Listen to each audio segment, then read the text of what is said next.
श्री कृष्ण। श्री कृष्णाय नमः। श्री कृष्णाय नमः। वासुदेवाय नमः। श्री कृष्णाय नमः। वासुदेवाय नमः। आइए इस चर्चा में पहले आप सबों को स्वागत कर लूं। इस पवित्रतम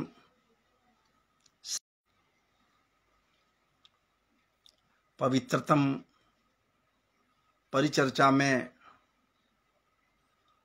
हम सब गोता लगावें। आइए मुझसे जुड़िए। खूब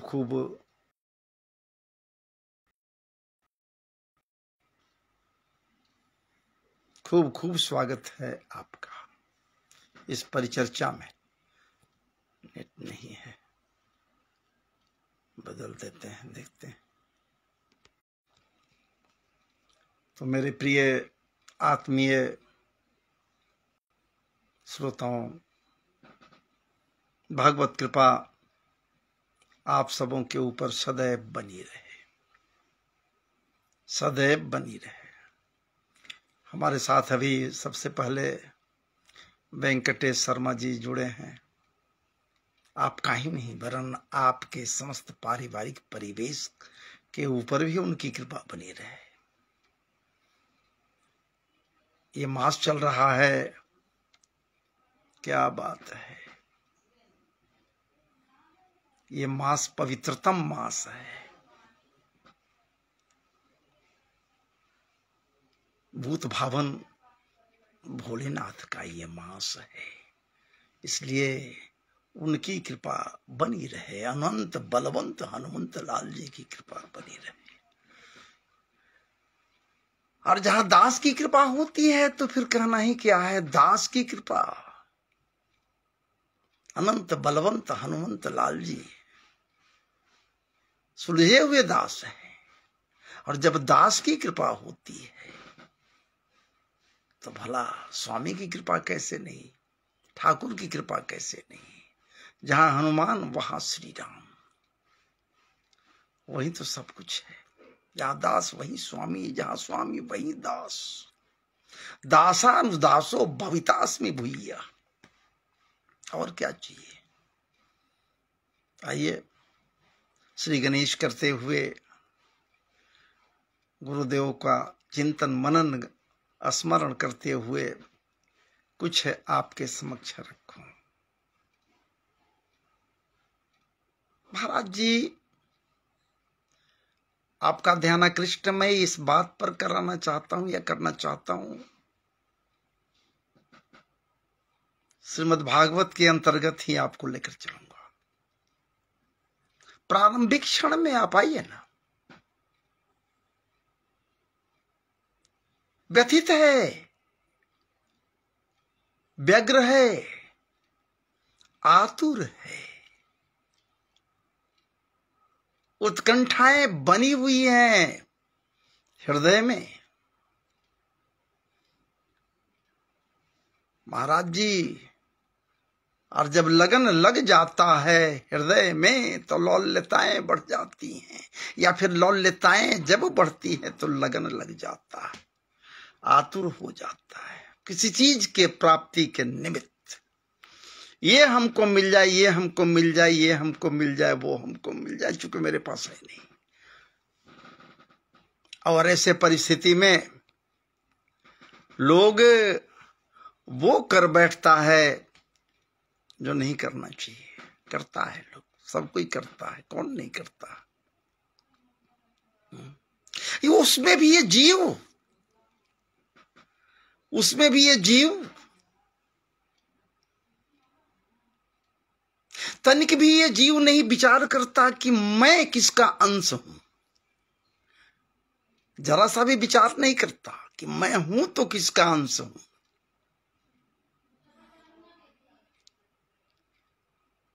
मैं परमात्मा का अंश हूं, नहीं विचार करता। ये जीव है कहां, इसका निवास स्थान है कहां। जो महाराज जी, ये जीव ही तो पुरंजन है। मैं पहले बतलाया, ये जीव ही पुरंजन है। या फिर इस जीव को आत्मा भी कहिए ना। यही तो आत्मा है जो जीव रूप में इस शरीर में, इस 10 दरवाजे वाले शरीर में महाराज जी स्थित है। इस 10 दरवाजे वाले किला में, दुर्ग में ये जीव स्थित है, आश्रय बनाए हुए है आत्मा के रूप में। विचार कीजिए, ये आत्मदेव जब व्यथित होता है, मतलब ये आत्मा व्यथित कब होता है?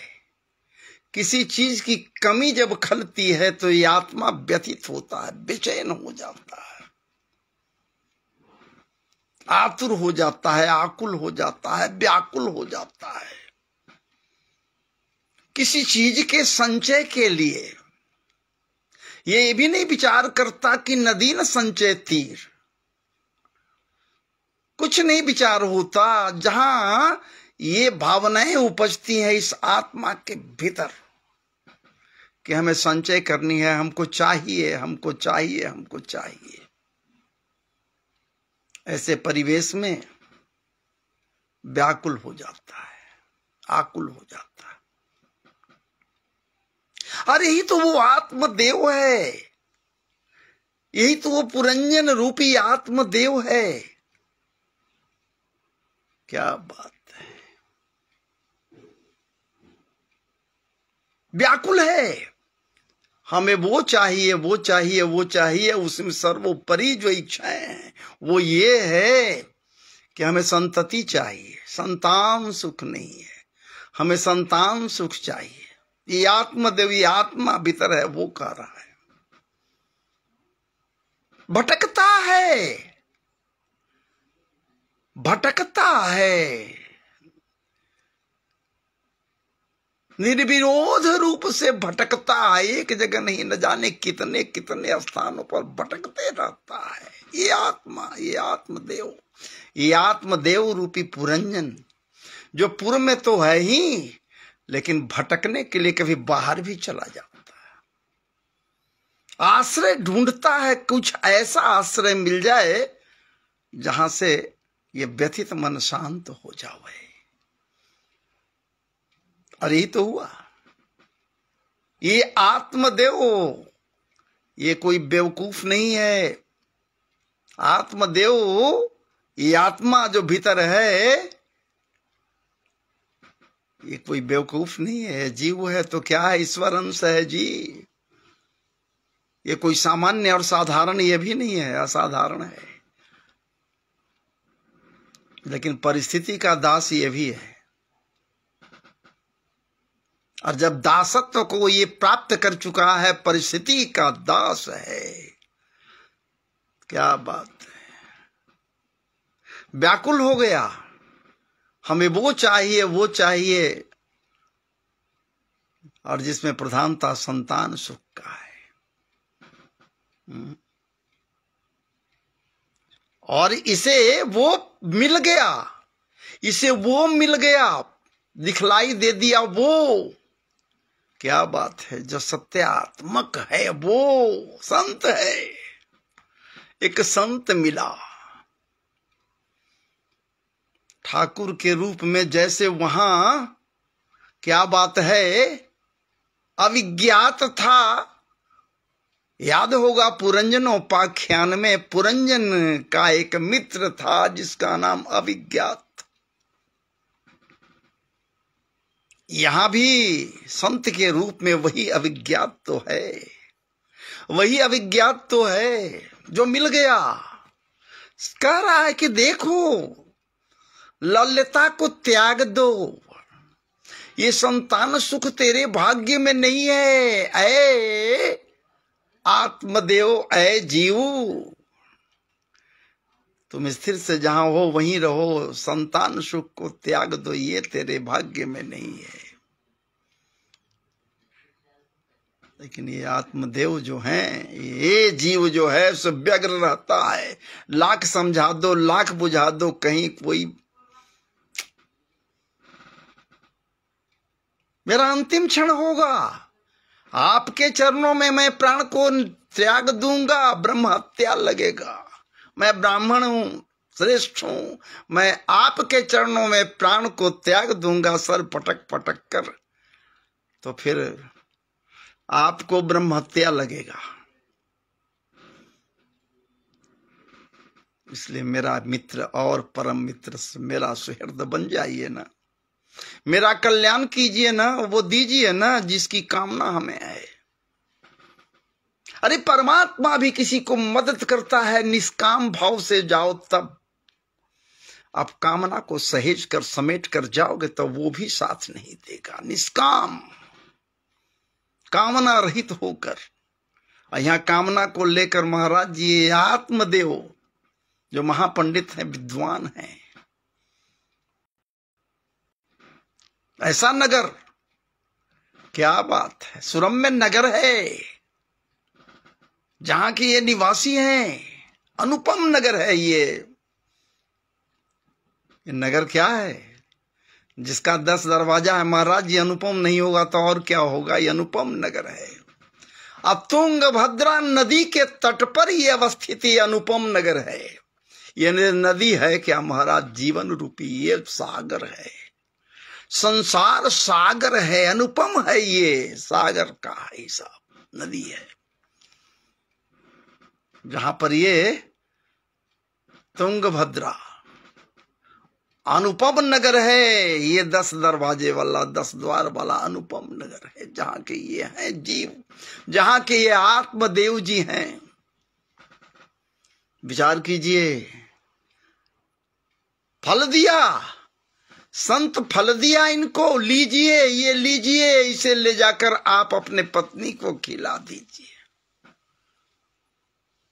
जैसे ही आप इसे खिला दीजिएगा, खा लेगी, इसके बाद सात्विक जीवन आप दोनों तब तक निभाइएगा जब तक कि आपके यहां कोई बालक आ न जाए। गर्भवती हो जाएगी, आप दोनों का जीवन सात्विक होगा, तो आपका जो संतान होगा वो भी सत्य स्वरूप होगा, धर्मज्ञ होगा, प्रभावकारी होगा। क्योंकि आप तो आत्मदेव स्वयं है, आप तो स्वयं बुद्धिमान है। लेकिन यहां लौल्यताएं बढ़ी थी, इसलिए सब कुछ भूल गए। ये कि मुझे क्या करना चाहिए, नहीं करना चाहिए। फल लिए, फल को तो प्राप्त कर लिए, फल इनको मिल गया। और सही बात है, आत्मदेव या फिर जीव को फल मिल जाता है। क्या बात है, कृपा रूपी फल मिल जाता है। यही तो फल मिला था विज्ञात के द्वारा, कृपा रूपी फल पुरंजन को मिला था, अपने मित्र को वो बेच दिया था, उपयोग में नहीं लाए जी, वो फल अनुपयोगी हो गया, अनुपयोगी हो गया। फल लेकर चले, बेचैन हालत में घर आए, जल्द से जल्द पत्नी को ये फल खिला दूं, फल खिला दूं। लेकिन देखिए, विवेक काम नहीं किया, विवेक नहीं काम किया इनका, विचार इनका सही नहीं रहा, स्थिर नहीं रहा।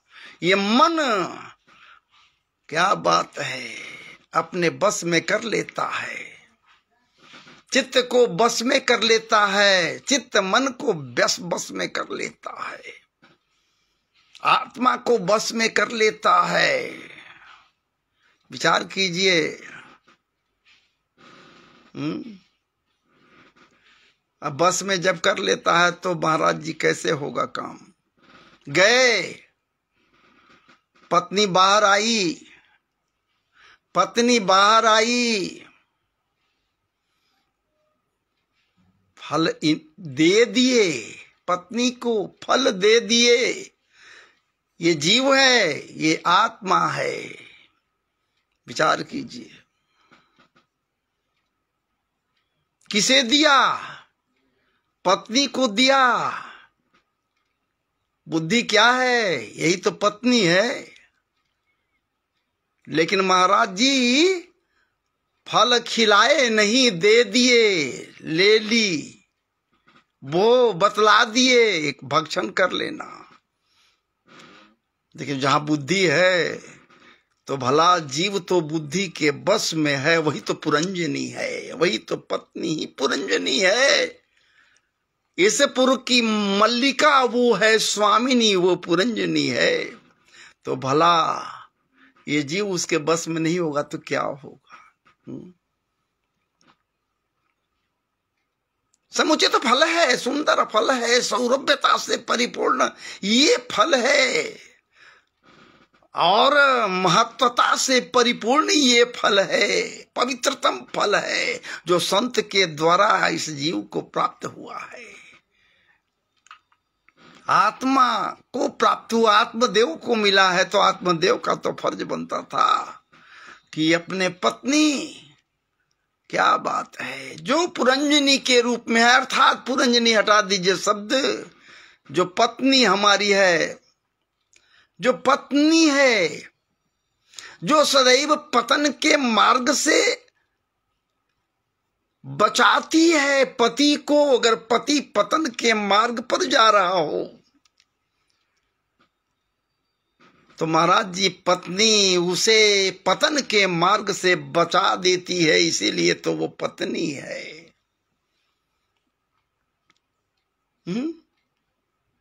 ये जीव ला कर दिया, ये आत्मदेव ला कर दिए उस फल को, संत प्रदत्त उस पवित्रतम फल को दिए। ये बुद्धि रूपी पत्नी को, ये पत्नी बुद्धि है, पुरंजनी है, सोच लीजिए, दिए। लेकिन वो पुरंजनी भक्षण नहीं करती है, ले लेती है हाथ पर। इनका दायित्व बनता था कि पत्नी को फल भक्षण करा दें, लेकिन फल भक्षण नहीं कराए, ये समर्पित कर दिए, दे दिए, ये लो प्रिय, इसे खा लेना। देखिए, यहीं पर चूक गए। बुद्धि के बस में ये मन होता है, बुद्धि के बस में ये चित्त होता है, बुद्धि के बस में ही ये जीव होता है। बुद्धि जैसे चाहती है वैसे इस जीव को नचाती है। बुद्धि जिधर चाहती है उधर ये महाराज जी आत्मदेव रूपी आत्मा को दौड़ाती रहती है। ये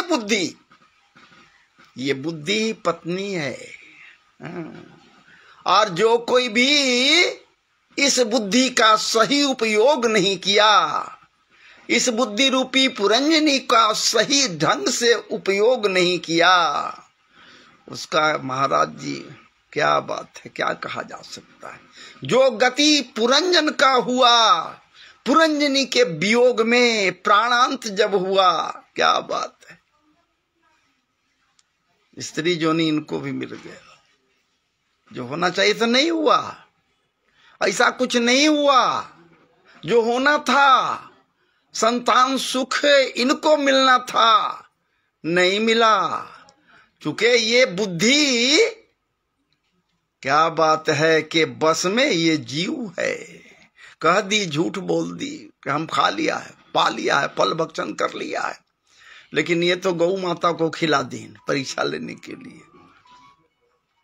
मिथ्या मिथ्या मिथ्या मिथ्या भाषण करते करते अपने पति देव को महाराज जी शांत तो कर दिया, लेकिन जीवन अशांत हो गया। जो पति को धोखा देती है, जो मिथ्याचारिणी बन जाती है, पति के पास असत्य भाषण करती है, या पति भी पत्नी के समक्ष असत्य भाषण करता है यदि, तो दाम्पत्य सूत्र महाराज जी कमजोर हो जाता है। और जब दाम्पत्य सूत्र कमजोर हो गया तो कब ये सूत्र है, ये धागा है, कब टूट जाएगा ये कोई नहीं जानता है। कोई नहीं जानता है कि ये सूत्र है, ये कमजोर सूत्र है, न जाने कब ये सूत्र टूट जाएगा महाराज जी। या टूट गया तो दोनों का जो परिणय सूत्र है वो विच्छिन्न हो गया, वो। और वही तो हुआ, वही तो हुआ, दुर्गति हुई यही। मिथ्याचारी कलमशों से भरा हुआ, पाप परिपालित, पाप प्रपूरित पुत्र जन्म लिया। पुत्र मिला, जन्म कहां लिया, जन्म तो दूसरे जगह हुआ था, मिला धुंधकारी के रूप में। धुंधकारी के शरीर में इन दोनों का कोई रक्त वगैरह नहीं है महाराज जी, विचार कीजिए। और दूसरे तरफ गौ माता एक बालक को जन्म देती है, बड़े बड़े कान, इसलिए गोकर्ण जी हो गए।